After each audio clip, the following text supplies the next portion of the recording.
نحمده ونصلي على رسوله الكريم أما بعد فأعوذ بالله من الشیطان الرجیم بسم اللہ الرحمن الرحیم.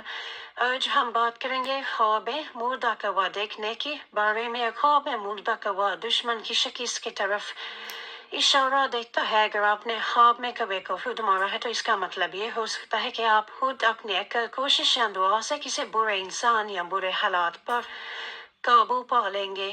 اگر وہ اچانک مردہ پڑا ہوا نظر آئے تو اس کا مطلب یہ ہے کہ دشمن یا نقصان دینے والا شخص خود بخود آپ کی زندگی سے نکل جائے گا. اور اگر آپ خواب میں خون سے لت پت ہوا دیکھے تو یہ بہت زیادہ دشمنی یا جھگڑے کے ہاتھ میں کی علامت ہو سکتا ہے، مگر اس کے ساتھ احتیاط بھی ضروری ہے. اگر آپ کا کوئی دشمن یا بدہا ناکام ہو جائے گا، اس کے مطلب یہ ہے کہ آپ کو نقصان نہیں پہنچے گا. یہ خواب اس بات کی علامت بھی ہو سکتا ہے کہ کوئی چلتا ہوا جھگڑا سازش یا چغل خوری ختم ہو جائے گی، یعنی آپ کے لیے خواب بہت اچھا ہوگا.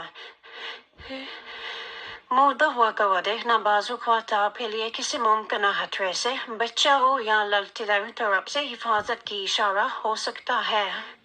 اگر خواب میں مرا ہوا دیکھنے کے بعد خاموشی اور سکون کا احساس ہے تو یہ ایک منفی دور کے ہاتھ میں اور نئے بہتر وقت کے آغاز کی علامت ہو سکتا ہے. یعنی آپ کی زندگی میں اب اچھی خبریں آئیں گی، آپ کی زندگی محفوظ ہے. اگر آپ کو ہماری ویڈیو پسند آئی ہو تو لائک کیجیے، شیئر کیجیے، ہمارے چینل کو سبسکرائب کیجیے. شکریہ.